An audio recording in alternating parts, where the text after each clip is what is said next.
ഇവിടെ വസ്തു ഒന്നേ ഉള്ളൂ. കണ്ടെത്തിയ ആളുകൾ പറഞ്ഞു തന്നിരിക്കുന്നു. മരുഭൂമിയെ പരിശോധിച്ച ആളുകൾ വ്യക്തമായിട്ട് പറഞ്ഞു തരുന്നേടൂ അവിടെ വെള്ളമില്ല, അകത്തോട്ട് കയറി നോക്കൂ. എനിക്കതിന് ധൈര്യമില്ലെങ്കിൽ പിന്നെ ഇവിടെ നിന്ന് വെള്ളം കണ്ടോളൂ, വേറെ എന്താ മാർഗം? അതുപോലെ ആയിരം കൊല്ലങ്ങളായി നമ്മുടെ ഉപനിഷത്തിലെ ഋഷിമാർ, ഗുരുദേവൻ ഉൾപ്പെടെയുള്ള ഋഷിമാർ നമുക്ക് പറഞ്ഞു തരുന്നു, നിങ്ങൾ അകത്തോട്ടൊന്നും നോക്കൂ, നിങ്ങളിൽ ഈ നാനാത്വമൊന്നുമില്ല, പുറത്തു നോക്കിയാൽ പോലുമില്ല. ഞാൻ ഒരു മാറ്റവുമില്ലാതെ എപ്പോഴും തുടരുന്നു. ഞാനില്ലാന്ന അനുഭവമില്ല, എനിക്ക് മാറ്റവുമില്ല.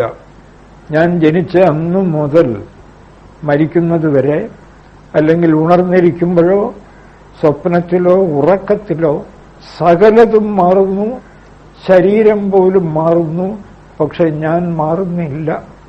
ആ മാറാത്ത സത്യത്തിന്റെ യഥാർത്ഥ രൂപം അറിയാൻ ഉള്ളിലേക്ക് കടന്നിട്ട് മാറ്റാവുന്നതിനെയൊക്കെ മാറ്റൂ, മാറ്റാവുന്നതിനൊക്കെ ഈ മാറാത്ത സത്യം അതിൽ ചേർത്ത് വച്ചിരിക്കുകയാണ്.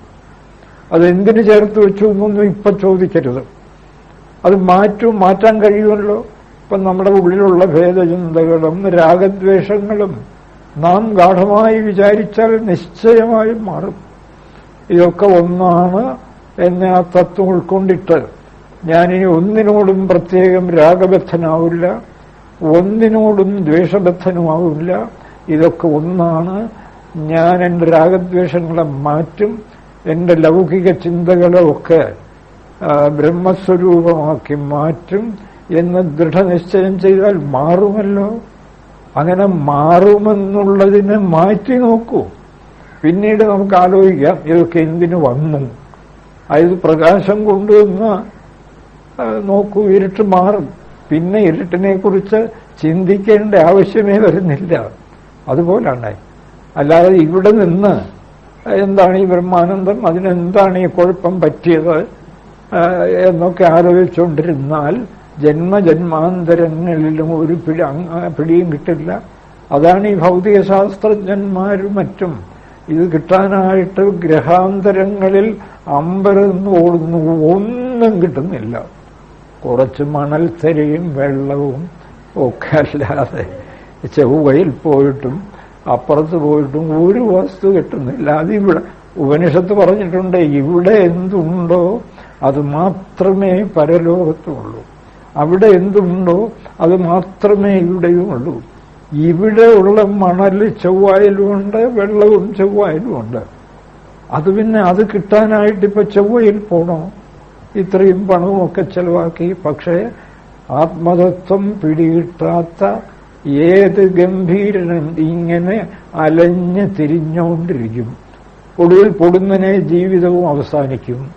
ഏത് ശാസ്ത്രജ്ഞന്റെയും എന്ത് കിട്ടിയെന്ന് ചോദിച്ചാൽ എനിക്ക് സ്വല്പം വെള്ളം കിട്ടി എന്ന് പറഞ്ഞാൽ ജീവിതം ധന്യമാവുമോ? ഒരിക്കലും ആവില്ല. ഇത് വ്യക്തമായി ധരിച്ച് മറ്റൊന്നും ചെയ്യണ്ടെന്ന് വേദാന്തം ഒരിക്കലും പറയുന്നില്ല. അതാണ് അർജുനനോട് നിനക്ക് യുദ്ധം ചെയ്യണമെങ്കിൽ യുദ്ധം ചെയ്യും, പക്ഷെ ഈ സത്യം ഉൾക്കൊണ്ട് ഇവിടെ ഒരു ഭീഷ്മരുമില്ല, ദ്രോണരുമില്ല, ആകെ ഒരു ആത്മതത്വമേ ഉള്ളൂ എന്ന് ഉറപ്പിച്ചുകൊണ്ട് യുദ്ധം ചെയ്യും. ഒരു ഘട്ടം എത്തുമ്പോൾ നീ ആ ബ്രഹ്മാനന്ദത്തിൽ മുഴുവൻ, പിന്നെ നിനക്ക് യുദ്ധവും വേണ്ട, ഇവിടെ ഒന്നുമില്ല, ആരെയും കൊല്ലാനുമില്ല. അതുപോലാണ് ചൊവ്വയിലോ എവിടെ വേണോ പൊക്കോളൂ, ചന്ദ്രനിലോ. പക്ഷേ ഈ സത്യം കിട്ടിക്കഴിഞ്ഞു, സത്യം സ്പഷ്ടമായി തെളിഞ്ഞിട്ടുണ്ട്. ആ സത്യത്തെയും കൂട്ടിച്ചേർത്ത് ഈ കർമ്മരംഗത്ത് വർത്തിക്കൂ. കർമ്മരംഗം ഭ്രമമാണ്. എങ്ങനെ വന്നു എന്നൊന്നും തൽക്കാലം നിശ്ചയമില്ല. ആ ഭ്രമത്തെ മാറ്റാൻ വസ്തു കണ്ടെത്തിയ മഹാത്മാക്കൾ കാണിച്ചു തന്നിട്ടുണ്ട്. ആ വസ്തുവിനെയും ഉൾക്കൊണ്ട് ഭ്രമത്തിൽ സഞ്ചരിക്കൂ, വസ്തു ഉറപ്പുവരും, ഭ്രമം മാറിക്കോളും. അങ്ങകലെ ഒരു കയർ കിടക്കുന്നു, പാമ്പാണെന്ന് തോന്നുന്നു, അറിവുള്ളവർ പറയുന്നു അവിടെ പാമ്പില്ല, കയറേ ഉള്ളൂ. എങ്ങനെ അറിയാം? അടുത്തോട്ട് ചെന്ന് നോക്കൂ. പേടിയുണ്ടെങ്കിൽ ഒരു കമ്പുമെടുത്ത് പതുക്കെ പതുക്കെ പോയാൽ മതി. പതുക്കെ പതുക്കെ അങ്ങോട്ട് ചെല്ലും. ഒരു പക്ഷേ പാമ്പ് 10 മറ്റോ എടുക്കണേ കമ്പുണ്ടല്ലോ, അടിക്കാം. അങ്ങനെ ഈ ഭൗതികമായ ലക്ഷ്യമൊക്കെ തന്നെ തൽക്കാലം മുമ്പ് വെച്ചോണ്ട് ഈ സത്യവും കൂടി ചേർച്ചാൽ യുദ്ധം ചെയ്യണമെങ്കിൽ യുദ്ധം ചെയ്തുകൊണ്ട് ഈ സത്യത്തെ കൂടെ കൂട്ടിച്ചേർക്കും. അങ്ങ് അടുത്തോട്ട് ചെല്ലും തോറും പാമ്പല്ല കയറാണെന്ന് തെളിയും. കുറച്ചുകൂടെ അടുത്ത് ചെല്ലുമ്പോൾ വടിയങ്ങ് കളയാം. പിന്നെ വടി വേണ്ട, പിന്നെ ഈ ഭൗതിക ലക്ഷ്യം വേണ്ട. ചന്ദ്രനിൽ പോക്കോ സൂര്യനിൽ പോക്കോ ഒന്നും വേണ്ട. സുഖമായിട്ട് വെള്ളത്തിരുന്നാൽ മതി, അല്ലെങ്കിൽ എന്തു വേണോ ചെയ്യാം. ഈ സത്യം ഒരിക്കലും അല്പമെങ്കിലും ഇത് വശത്തായാൽ നഷ്ടപ്പെടില്ല. അതാണ് ഈ സത്യത്തിന്റെ മഹത്വം. എന്തുകൊണ്ട്? ഇത് ശാസ്ത്രീയ സത്യമാണ്. ശാസ്ത്ര സത്യം കുറച്ചെങ്കിലും ബുദ്ധിക്ക് പിടികിട്ടിയാൽ പിന്നെ ഒരിക്കലും നഷ്ടപ്പെടില്ല. അതുകൊണ്ടാണ് അപ്പോ ഈ അഹമാണല്ലോ ഇതൊക്കെ. അഹം എവിടുന്നുണ്ടായി? അറിവിലിരുന്നൊരഹന്ത ആദ്യമുണ്ടായി വരും. അഖണ്ഡബോധം നിറഞ്ഞു നിൽക്കുന്നു. അതിൽ ഒരഹം ഞാൻ എന്ന ജീവഭാവം പൊന്തുന്നു. നിറഞ്ഞു നിൽക്കുന്ന അഖണ്ഡബോധത്തിൽ നിന്നും ബ്രഹ്മത്തിൽ നിന്നും ജീവഭാവം പൊന്തുന്നു. എന്താ കാരണം? അതൊന്നിപ്പോ ചോദിച്ചിട്ട് ഫലമില്ല. ഇപ്പോ ജീവൻ ഉണ്ടെന്നല്ലേ തോന്നൽ, ഞാൻ ഉണ്ടെന്ന് അനുഭവിക്കുന്നുണ്ടല്ലോ. ഇത് എവിടുന്ന് പൊന്തി എന്നല്ലേ ചോദ്യം. അതിനുത്തരമാണ് ഈ പറഞ്ഞത്. അഖണ്ഡബോധത്തിൽ നിന്നും ആ ജീവനെ പിന്തുടർന്ന് അങ്ങോട്ട് ചെല്ലുമ്പോൾ കാണാം ആ ജീവനങ്ങ് പോവും, ബോധം തെളിയും. അതുവരെ എന്തിനത് പൊന്തി? ആ ചോദ്യമൊന്നും ചോദിക്കരുത്. മായ. അതുകൊണ്ടാണ് നമ്മുടെ ഋഷീശ്വരന്മാർ മായ എന്ന് പറഞ്ഞാൽ വെറും ഒരു ഇന്ദ്രജാലം ഉണ്ടെന്ന് തോന്നുന്നു, വാസ്തവത്തിൽ ഇല്ല. വാസ്തവത്തിൽ ജീവഭാവവും ജഡഭാവവും ഇല്ല. പക്ഷെ ആദ്യം ജീവഭാവം പൊന്തി. ജീവഭാവം ജഡത്തോട് ചേർന്നാണ് പൊന്തുന്നത്. ചിത്തത്തിൽ പ്രതിബിംബിക്കുന്ന ബ്രഹ്മമാണ് ജീവൻ. ചിത്തമുണ്ടായി. എങ്ങനെ ഉണ്ടായി? ചോദിക്കരുത്. ഇപ്പൊ ഉണ്ടല്ലോ, ഇപ്പൊ ചിത്തം മനസ്സുണ്ടല്ലോ, ഉണ്ട്. അതിൽ പ്രതിബിംബിക്കുന്ന ബോധമാണ് ജീവൻ. അപ്പൊ ചിത്തമുണ്ടായി, പ്രതിബിംബിച്ചു. ചിത്തമുണ്ടെങ്കിലേ പ്രതിബിംബമുള്ളൂ, പ്രതിബിംബമുണ്ടെങ്കിലേ ചിത്തമുള്ളൂ. രണ്ടും റിലേറ്റീവ്. ബ്രഹ്മം മാത്രം അബ്സല്യൂട്ട്, കേവലം. അവിടെ രണ്ടാമതൊന്നില്ല. അതുകൊണ്ടാണ് ബ്രഹ്മപ്രാപ്തിയെ കൈവല്യം എന്ന് പറയുന്നത്. കേവലഭാവം. ഇങ്ങോട്ട് ജീവനിലേക്ക് കടന്നാൽ റിലേറ്റിവിറ്റി ആരംഭിക്കുന്നു. കാലവും ദേശവും ഒക്കെ റിലേറ്റീവാണെന്ന് ഐൻസ്റ്റീൻ തെളിയിച്ചിട്ടുണ്ടല്ലോ. വേദാന്തം പറയുന്നത് കാലവും ദേശവുമല്ല, ഇവിടെ സർവവും റിലേറ്റീവ്. ഐൻസ്റ്റീൻ അത്രേ പിടിയിട്ടുള്ളൂ. ഇവിടെ സ്പന്ദിക്കുന്ന എനർജിയുടെ ഓരോ സ്പന്ദനവും അടുത്ത സ്പന്ദനവുമായി ബന്ധപ്പെട്ടിരിക്കുന്നു.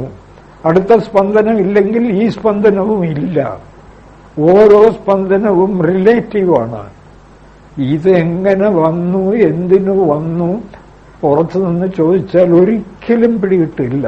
ഒരിക്കലും. സർവവും റിലേറ്റീവ്. പഞ്ചഭൂതങ്ങൾ സാപേക്ഷങ്ങൾ. ദേശവും കാലവും മാത്രമല്ല.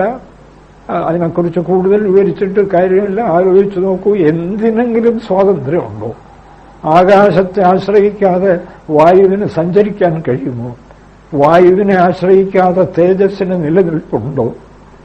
എന്നല്ല, പഞ്ചഭൂതങ്ങളെ ആശ്രയിക്കാതെ ഏതെങ്കിലും ജീവിക്ക് നിലനിൽപ്പുണ്ടോ? ഒക്കെ പരസ്പരബദ്ധമായ കാഴ്ചകളുടെ രഹസ്യം അതിനകത്തു നിന്ന് അന്വേഷിച്ചാൽ ഒരിക്കലും കിട്ടില്ല. വിത്താണോ വൃക്ഷമാണോ ആദ്യം എന്ന് 1000 ജന്മം ചോദ്യം ചോദിച്ചാലും ഉത്തരം കിട്ടില്ല. രണ്ടിനും ഹേതുവായ അബ്സല്യൂട്ടിനെ കണ്ടെത്തുമ്പോഴോ ആ അബ്സല്യൂട്ടിന്റെ വെറും രൂപഭേദങ്ങൾ. വിത്തും വൃക്ഷവും മണ്ണാണ് അതിന്റെ കേവലം, അതിന്റെ അബ്സല്യൂട്ട്. വിത്തും മണ്ണിന്റെ ഒരു രൂപം, വൃക്ഷവും മണ്ണിന്റെ ഒരു രൂപം. എങ്ങനെ അറിയാം? രണ്ടിനെയും മണ്ണിലിട്ട് നോക്കൂ, രണ്ടും മണ്ണാവും. അതുകൊണ്ടറിയാം. അപ്പോ മണ്ണിനെ കണ്ടെത്തിയാൽ വൃക്ഷത്തിന്റെയും വിത്തിന്റെയും രഹസ്യം പിടികിട്ടി. എന്താ? വൃക്ഷവും വിത്തും മണ്ണ്. പിന്നെ ഈ വൃക്ഷമായും വിത്തായും കാണുന്നതോ വെറും രൂപഭേദങ്ങൾ. ഒരു വസ്തുവിന് രൂപഭേദം ഉണ്ടായി എന്ന് വെച്ച് വസ്തുവിന് മാറ്റമില്ല. വ്യക്തമായിട്ട് ധരിച്ചു വച്ച് ചൊവ്വായിലോ ബുധനിലോ പോയി നിന്നുകൊണ്ട് ചിന്തിക്കുക. ചൊവ്വായും ബുധനും അനന്തകോടി ബ്രഹ്മാണ്ടങ്ങളുമായി കാണുന്ന വസ്തുബോധം. പലത് കാണുന്നതോ രൂപവും നാമവും. ഒരു രൂപം, അതിനൊരു പേര്. നാമവും രൂപവും അണുപോലും പുതിയ വസ്തുവിനെ ഉണ്ടാക്കുന്നില്ല. നിയമം. പ്രപഞ്ചരഹസ്യം തീർന്നു. പ്രപഞ്ചം എന്താ? ബോധം. പ്രപഞ്ചമായി കാണുന്നതോ നാമരൂപങ്ങൾ. വസ്തുബോധം. നാമരൂപങ്ങൾ കാണുന്നു. നാമരൂപങ്ങൾ ഒരിടത്തും പുതിയ വസ്തുവിനെ ഉണ്ടാക്കുന്നില്ല. അതുകൊണ്ട് ഇനി 1000 നാമരൂപങ്ങൾ മാറി മാറി വന്നാലും വസ്തു ബോധം മാത്രം. ആർക്കെങ്കിലും ധൈര്യമുണ്ടെങ്കിൽ ഈ സത്യദർശനത്തെ ചോദ്യം ചെയ്യട്ടെ എന്നാണ്. ഞാനല്ല, ശ്രീ ശങ്കര ഭഗവത്പാദരും ഉപനിഷത്തുമൊക്കെ പ്രഖ്യാപിക്കുന്നത്. ഇത് വേദാന്ത ഡിണ്ടിമഹ. ഇത് വേദാന്തത്തിന്റെ പെരുമ്പ്രഘോഷം. ഇത് മനസ്സിലാക്കിയിരുന്നാൽ പിന്നെ ഒരുപാട് ചർച്ചകളും ഒന്നും വലുതായിട്ട് ആവശ്യമില്ല. ബോധം വസ്തു, ബാക്കിയെല്ലാം നാമരൂപം. ആ നാമരൂപത്തിന്റെ ഉദ്ഭവം വിവരിക്കുകയാണ് ഗുരുദേവൻ. അറിവിലിരുന്നൊരഹന്ത ആദ്യമുണ്ടായി വരും. അഖണ്ഡബോധത്തിൽ നിന്ന് ഞാൻ ഉണ്ടായി വരും എന്ന് പറഞ്ഞാൽ ഉണ്ടായി വരുന്നതായി തോന്നും എന്നേ അർത്ഥമുള്ളൂ. ഇതിനോടൊരു ഇതെന്തവാമയായും അതിനോടൊപ്പം തന്നെ വെച്ചാൽ ജഡത്തോട് ചേർന്നാണ് ജീവൻ തന്നെ ഉള്ളതായി തോന്നുന്നത്. ചിത്തത്തിൽ ബ്രഹ്മത്തിന്റെ പ്രതിബിംബം. ചിത്തം ജഡമാണ്. ആ ജഡചിത്തം പല ജഡദൃശ്യങ്ങളെ കാണിക്കും. ഇതെന്താന്ന് വെച്ചാൽ ഇത് നിരവധി കാഴ്ചകൾ. അഹന്ത പൊന്തി ചിത്തത്തിൽ പ്രതിബിംബിച്ചു. അതോടൊപ്പം തന്നെ പ്രാണന്റെ സ്പന്ദനം. ഇത് പ്രാണന്റെ സ്പന്ദനം. ഇതൊരു സ്പന്ദനം, അതൊരു സ്പന്ദനം. പോയി കുറച്ചുകൂടെ കഴിഞ്ഞു. എനർജി, പ്രാണൻ, അത് ഫണ്ടമെന്റൽ എലമെന്റ്സായി മാറി. അല്ലെങ്കിൽ ശബ്ദസ്പർശ രൂപരസഗന്ധങ്ങളായി മാറി. ഇത് ശബ്ദം, അതാണ് ഇതെന്താ. ഇത് ശബ്ദം, ഇത് രസം, ഇത് രൂപം, ഇതമേവ. ഇത് സൂര്യചന്ദ്രന്മാർ, ഇത് ബ്രഹ്മ വിഷ്ണു മഹേശ്വരന്മാർ, ഇത് അനന്തകോടി ബ്രഹ്മാണ്ടങ്ങൾ. ഇത് ജീവൻ വന്നു എന്ന് തോന്നുന്ന നിമിഷം അതിനോടൊപ്പം ഇതുമെല്ലാം പ്രകടമാവും. അതെങ്ങനെ? നേരത്തെ പറഞ്ഞല്ലോ. ആ ചോദ്യം മാത്രം ഇപ്പൊ ചോദിക്കരുത്. ഉണ്ടല്ലോ ഇവിടെ അനന്തകോടി ബ്രഹ്മാണ്ടങ്ങൾ. ഞാനും ഉണ്ടല്ലോ. ഈ രണ്ട് ഞാനില്ലെങ്കിൽ അനന്തകോടി ബ്രഹ്മാണ്ടങ്ങളുണ്ടോ ആർക്കെങ്കിലും? ഏത് ശാസ്ത്രജ്ഞനും ഞാനില്ല, എനിക്ക് ചൊവ്വായുണ്ട്, അത് പറയാനോ പോകും. അപ്പൊ ഞാനുണ്ടെങ്കിൽ ചൊവ്വായുണ്ട്, അനന്തകോടി ബ്രഹ്മാണ്ടങ്ങളുണ്ട്. അനന്തകോടി ബ്രഹ്മാണ്ടങ്ങളുണ്ടെങ്കിൽ ഞാനുമുണ്ട്. എന്നുവെച്ചാൽ ഏതെങ്കിലും ഒരു ജഡദൃശ്യവുമായി ബന്ധപ്പെട്ടേ ഞാനിന് നിലനിൽക്കാൻ കഴിയൂ. റിലേറ്റീവ് ഗംഭീരമായ ശാസ്ത്രവുമാണ്. ഞാനിത് അനേകം കൊല്ലം ഇതിനെതിരായി യുക്തിചിന്ത ചെയ്യാൻ കഴിയുമോ എന്ന് നോക്കി. ഇത് മാത്രമല്ല, പല പ്രത്യയ ശാസ്ത്രങ്ങളും ഒക്കെ വായിച്ചു നോക്കി.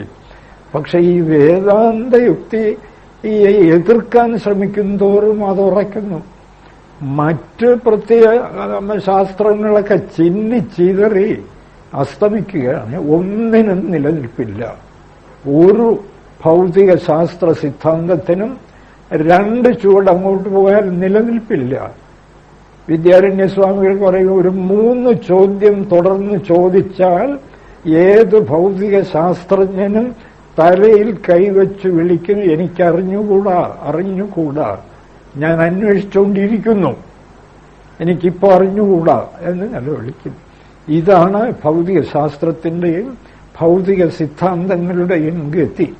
ഇത് നല്ലവണ്ണം മനസ്സിലാക്കി ഏത് ഭൗതിക പ്രസ്ഥാനത്തിലോ നിന്നോളുക, അല്ലെങ്കിൽ ഏത് കൗരവ യുദ്ധത്തിലോ പാണ്ഡവ യുദ്ധത്തിലോ ഉൾപ്പെട്ടോളുക, ഇതും കൂടെ ചേർത്തോളണം എന്നാണ് കൃഷ്ണൻ പറയുന്നത്. കൃഷ്ണൻ അത്രയോ ആഗ്രഹമുള്ളൂ. നിങ്ങൾ എവിടെ വേണോ നിൽക്കൂ, എന്ത് വേണോ തലകുത്തി മറിയൂ, പക്ഷെ സത്യം കണ്ടിട്ടുണ്ട്, ആ സത്യത്തെ കൂടെ കൂട്ടിച്ചേർത്തോളൂ. അപ്പോ അറിവിലിരുന്ന് ഒരഹന്ത ആദ്യമുണ്ടായി വരും, അതിനോടൊരിതന്ത വാമയായും, വാമെന്ന് വെച്ചാൽ ഈ അഹന്തയ്ക്ക് നേരെ എതിര്. പക്ഷെ ഇതിൽ പെടുന്തോറും അഹന്ത കൂരിരുട്ടിലകപ്പെടും. വാമയായി, എതിരായി ഒരിതന്ത ജഡദൃശ്യം. ഇത് അമീബ, ഇത് സൂര്യൻ, ഇത് ചന്ദ്രൻ, ഇത് ചൊവ്വ, അനന്തകോളി, ഇത് മൃഗം, ഇത് ശത്രു, ഇത് മിത്രം, ഇങ്ങനെ പോവുകയാണ് ഇതെന്ത. ഇതെന്താന്ന് വെച്ചാൽ ഇതിന്റെ ഭാവം, ഇത് അതാണ് ഇതെന്ന് വെച്ചാൽ ഇതിന്റെ ഭാവമാണ് ഇദന്ത. അഹന്ത ഇദന്ത, അഹന്തയും ഇദന്തയും ചേർന്നാണ് ഈ ലോകത്തെ മുഴുവൻ അനുഭവപ്പെടുത്തുന്നത്. അതാണ് വരുമിവ രണ്ടുലപങ്ങൾ പോലെ മായ മരം അഖിലം മറയെ പടർന്നെടുക്കുന്നു. മായാമരം, ഈ ജഗത്ത് അനന്തകോടി ബ്രഹ്മാണ്ടങ്ങൾ ഉൾപ്പെടുന്ന ഈ ജഗത്ത് മായാമരമാണ്. മായ നിർമ്മിച്ചു കാണിച്ചിരിക്കുന്ന ഒരു മരം. എന്താ മായ നിർമ്മിച്ചു കാണിച്ചതെന്ന് പറയാൻ കാര്യം, പുറത്തുനിന്ന് നോക്കുന്ന ഒരാൾക്ക് ഇതിന്റെ യാതൊരു പിടിയും കിട്ടില്ല, യാതൊരു. കൃഷ്ണൻ ഗീതയിൽ 15-ാം അധ്യായത്തിൽ പറയുന്നു, കഠോപനിഷത്തിൽ പറഞ്ഞ കാര്യമാണ്. ഈ ജഗത്ത് മുകളിൽ വേരും താഴോട്ട് കൊമ്പുകളും ഇലയുമായിട്ടുള്ള ഒരാൽമരമാണ്. ഒരു അശ്വത്ഥം, ഊർധ്വമൂലം അധശാഖം, ഇത് വായിച്ചു നോക്കുക. ഊർധ്വമൂലം അധശാഖം അശ്വത്ഥം പ്രാഹുരവ്യയം. മുകളിലാണ് എന്റെ പേര് ബ്രഹ്മം, താഴെ അതിന്റെ ഇലകൾ, ഭൗതിക ദൃശ്യങ്ങൾ. എന്നിട്ട് കൃഷ്ണൻ പറയുന്നു, ഈ അശ്വത്ഥം, ഇപ്പൊ ഞാൻ പറഞ്ഞത് കേട്ടാൽ തോന്നുന്നു ഇതൊരു വിരുദ്ധമാണല്ലോ. എന്താ ഒരു വൃക്ഷം മുകളിൽ വേര് താഴോട്ട് ഇല? അതെങ്ങനെയാണ് കൃഷ്ണ? എടോ, അതൊന്നും അർജുന, അതൊന്നും ചോദിക്കരുത് ഇവിടെ. എന്നോട് അതൊന്നും ചോദിക്കരുത്. ഈ വൃക്ഷത്തിന്റെ പരമരഹസ്യം ആർക്കും പിടികിട്ടില്ല.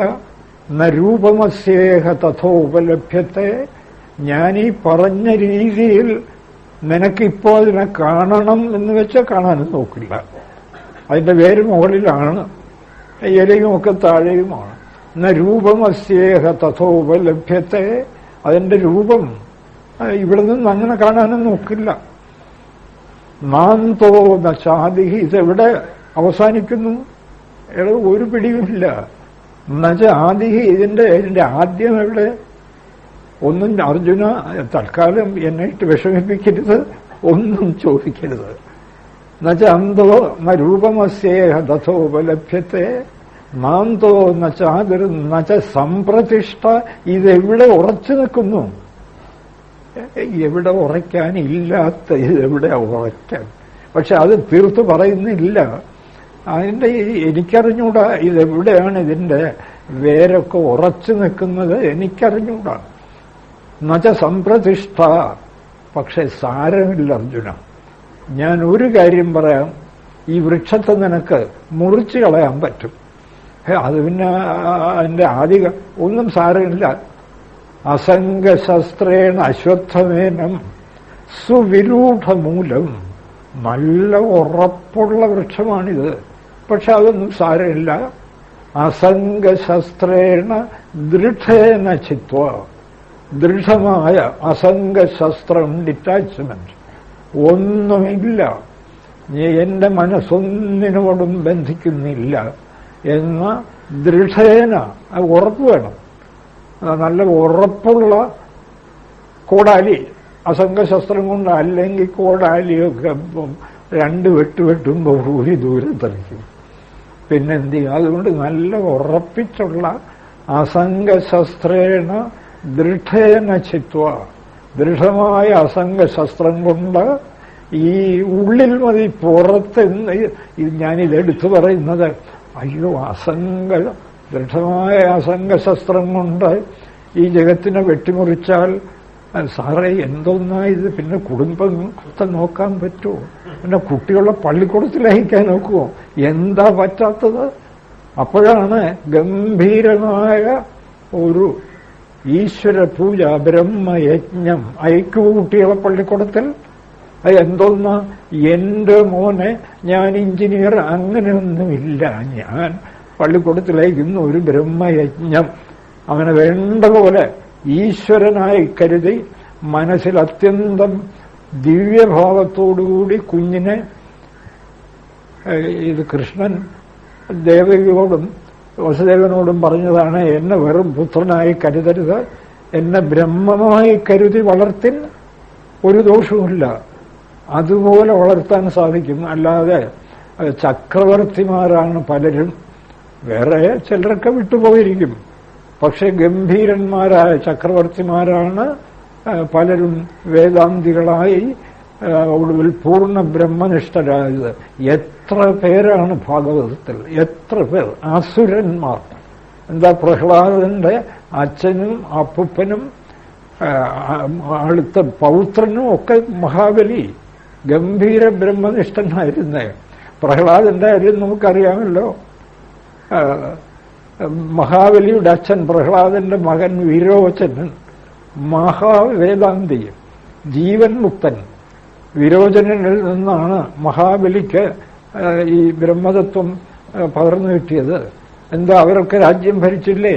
അസുരന്മാർ. അവരുടെ കർമ്മം തന്നെ ചെയ്തു. ദേവന്മാരെയൊക്കെ അടിച്ചു പുറത്താക്കുക. ബ്രഹ്മനിഷ്ഠയിൽ ബ്രഹ്മ അങ്ങനെയൊന്നുമില്ല. ഇത് നാടകമാണ്. വേഷം കെട്ടി, രാവണന്റെ വേഷവും മണ്ഡോദരിയുടെ വേഷവും കിട്ടിയല്ലേ, രാമന്റെ വേഷവും കിട്ടി. അതിപ്പോ എതിർക്കാൻ എന്താ? വേഷം കിട്ടിയ വേഷത്തിനനുസരിച്ച് അഭിനയിക്കൂ. ഇവിടെ ഒരു കുഴപ്പമില്ല. അന്നുവരെ ആരും ജനിച്ചിട്ടില്ല. ഇതാ ഗുരുദേവൻ അടുത്തൊരു പദ്യത്തിൽ തീർത്ത് പറയാൻ പോകുന്നു. മരണവുമില്ല, ഉറപ്പുമില്ല, ഒരു കുഴപ്പവും ഇവിടെ ഇല്ല. കിട്ടിയ വേഷം ഭംഗിയായിട്ട് നടനെ അറിഞ്ഞുകൊണ്ട്, ഞാൻ ഇന്ന നടനാണ് എന്നറിഞ്ഞുകൊണ്ട് അഭിനയിച്ചു തീർക്കൂ. എന്ത് ഗംഭീരം! അങ്ങനെ എത്ര എത്ര പേരാണ് അഭിനയിച്ച് ജീവിതം ധന്യമാക്കിയിട്ടുള്ളത്. അതുകൊണ്ട് വരുമിവ 2 ഉലപങ്ങൾ പോലെ, ഈ ജീവനും ഇദന്തയും, അഹന്തയും ഇദന്തയും 2 വള്ളികൾ പോലെ മായാമരം ആകുന്ന ഈ ജഗത്ത്, മായ ഉണ്ടാക്കി കാണിക്കുന്ന അശ്വത്ഥം, ഈ ജഗത്തിനെ വരുമിവ 2 ഉലപങ്ങൾ പോലെ മായാമരം അഖിലം മുഴുവനും മറയെന്ന് പറഞ്ഞാൽ സത്യത്തെ മറച്ചുകൊണ്ട്, ഈ മരം എവിടെ നിൽക്കുന്നു, എന്തിനുണ്ടായി, ഏതുവരെ നീണ്ടുകിടക്കുന്നു എന്നൊന്നും വെളിപ്പെടുത്താതെ മറയെ, മായാമരം അഖിലം, ഈ 2ഉം കൂടെയാണ് ഇതിന്റെ സത്യം വെളിപ്പെടുത്താതെ മനുഷ്യനെ ഇട്ട് ചുറ്റി കറക്കുന്നത്, പെടപ്പിക്കുകയാണ്. എവിടെയും ഏത് പ്രസിഡന്റിനെയും ഏത് പ്രധാനമന്ത്രിയെയും ഒക്കെ ഇട്ട് ചുറ്റിക്കറക്കുകയാണ്. ഇതറിഞ്ഞുകൊണ്ടാണെങ്കിൽ ഒരു കുഴപ്പമില്ല. അറിയാത്തവരൊക്കെ നിശ്ചയമായിട്ടും ചുറ്റിക്കറങ്ങും. വരുമിവ 2 ഉലപങ്ങൾ പോലെ, 2 വള്ളികൾ പോലെ മായാമരം അഖിലം അതിനടത്തുന്നില്ല. എന്താ കാര്യം? എന്താ നമ്മുടെ ശാസ്ത്രജ്ഞന്മാർ തന്നെ പറയുന്നില്ലേ, മില്യൻസ് ഓഫ് സോളാർ സിസ്റ്റംസ് ഇവിടെ പ്രവർത്തിക്കുന്നു എന്നാണ്. മില്യൻസ് എന്ന് പറഞ്ഞാൽ എണ്ണി തിട്ടപ്പെടുത്താനേ സാധ്യമല്ല. പിന്നെ നിങ്ങൾ എന്തിനായി ശ്രമിക്കുന്നത്? അപ്പൊ നിങ്ങൾ എന്ന് സത്യം കാണും? എവിടെ പോയി കാണും? തീർച്ചയല്ലേ കാണാനൊക്കില്ല എന്നുള്ളത്. മില്യൺസ് ഓഫ് സോളാർ സിസ്റ്റംസ് ആണെങ്കിൽ ഇതിന്റെയൊക്കെ തത്വം നിങ്ങൾ എവിടെയാ പോയി കാണാൻ പറ്റുന്നത്? അതാണ് ഗുരുദേവൻ പറയുന്നത്, മായാമരം അഖിലം സർവത്ര ഈ അഹന്തയും ഇതന്തയും രണ്ടു വള്ളികൾ പോലെ ചുറ്റിപ്പടർന്ന് ഈ വൃക്ഷം മറയെ എന്ന് പറഞ്ഞാൽ ഈ വൃക്ഷം എന്താണ് എന്ന് പോലും ഒരു നിശ്ചയമില്ല. അതിനപ്പുറമുള്ള സത്യമോ ഒരു പിടിയുമില്ല. കൃഷ്ണൻ പറയുന്നത് അസംഗശസ്ത്രം കൊണ്ട് മുറിച്ചു മാറ്റൂ, അസംഗശസ്ത്രേണ ദൃഢേന ചിത്വ, മുറിച്ചു മാറ്റിയിട്ട് തതപ്പരം തത്പരിമാർഗിതവ്യം, അപ്പുറത്തെന്താണുള്ളതെന്ന് നോക്കൂ, മുറിച്ചു മാറ്റാം. വൃക്ഷത്തിന്റെ ആരംഭവും അന്തവും എന്ന് അറിഞ്ഞൂടാ. പക്ഷെ ഈ അസ്ത്രം പ്രയോഗിക്കാമെങ്കിൽ അത് മുറിഞ്ഞു മാറിത്തരും. എന്നിട്ട് അതിനപ്പുറത്ത് എന്താ ഉള്ളതെന്ന് അന്വേഷിക്കൂ. തതപ്പരം തത്പരിമാർഗിതവ്യം യസ്മിൻ ഗതാഹ ന നിവർത്തന്തി ഭൂയഃ. അവിടെ എത്തിയ ആളുകൾ നിശ്ചയമായിട്ടും പിന്നെ ഈ ജനന മരണ ചക്രത്തിലേക്ക് ഭ്രമത്തിലേക്ക് തിരിച്ചു വരില്ല. അർജുന, അതിന് ഈ യുദ്ധത്തെ ഉപയോഗപ്പെടുത്തും. അവിടെയാണ് യുദ്ധവും മറ്റും പ്രസക്തമായി തീരുന്നത്. വരുമിവ രണ്ടുലപങ്ങൾ പോലെ മായാമരം ജഗത്ത്, അശ്വത്ഥം മായാമരം അഖിലം, മറയെ ഒരു പിടിയും തരാത്ത മറയെ പടർന്നിടുന്നു, പടർന്നു നിൽക്കുകയാണ്. ഗുരുദേവൻ ആ ഉപനിഷത്ത് സത്യമെല്ലാം എത്ര മനോഹരമായിട്ടാണ് ഈ ആത്മോപദേശത്തിൽ ഓരോ പദ്യത്തിലും വെളിപ്പെടുത്തുന്നത്. എന്നിട്ട് അദ്ദേഹം ഇടയ്ക്കിടയ്ക്ക് ആവർത്തിക്കുന്നു. എന്താവർത്തിക്കുന്നു? എല്ലാ ഉലകും ഉയർന്ന് അറിവായി മാറിടുന്നു, ബ്രഹ്മമായി മാറുന്നു. നമുക്കും ഗുരുദേവന്റെ മാർഗത്തെ പിന്തുടർന്ന് സമയസമാശ്രയിച്ചുകൊണ്ട് സർവം ബ്രഹ്മമയം എന്ന് രഹസ്യമായി തൽക്കാലം താല്പര്യമുള്ളവരോട് പറഞ്ഞാൽ മതി. രഹസ്യമായി വീട്ടിലും പുറത്തും അടുക്കളയിലും ഓഫീസിലുമൊക്കെ സർവം ബ്രഹ്മമയം എന്ന ശാസ്ത്ര സത്യം ഉറപ്പിച്ച് കുറച്ച് ദിവസം ശീലിക്കാമെങ്കിൽ ഏതാനും ദിവസങ്ങൾ കൊണ്ട് തന്നെ അദ്ഭുതമായ ഫലം, മനസ്സിന് ശാന്തിയും സുഖവും അനുഭവപ്പെടുന്നത് നമുക്കൊക്കെ അനുഭവിക്കാറാകും. അതിന് ജഗദീശ്വരൻ നമ്മയൊക്കെ കാരുണ്യം ചൊരിഞ്ഞ് അനുഗ്രഹിക്കുമാറാകട്ടെ. എല്ലാവർക്കും ഈശ്വരബുദ്ധിയാ നമസ്കാരം.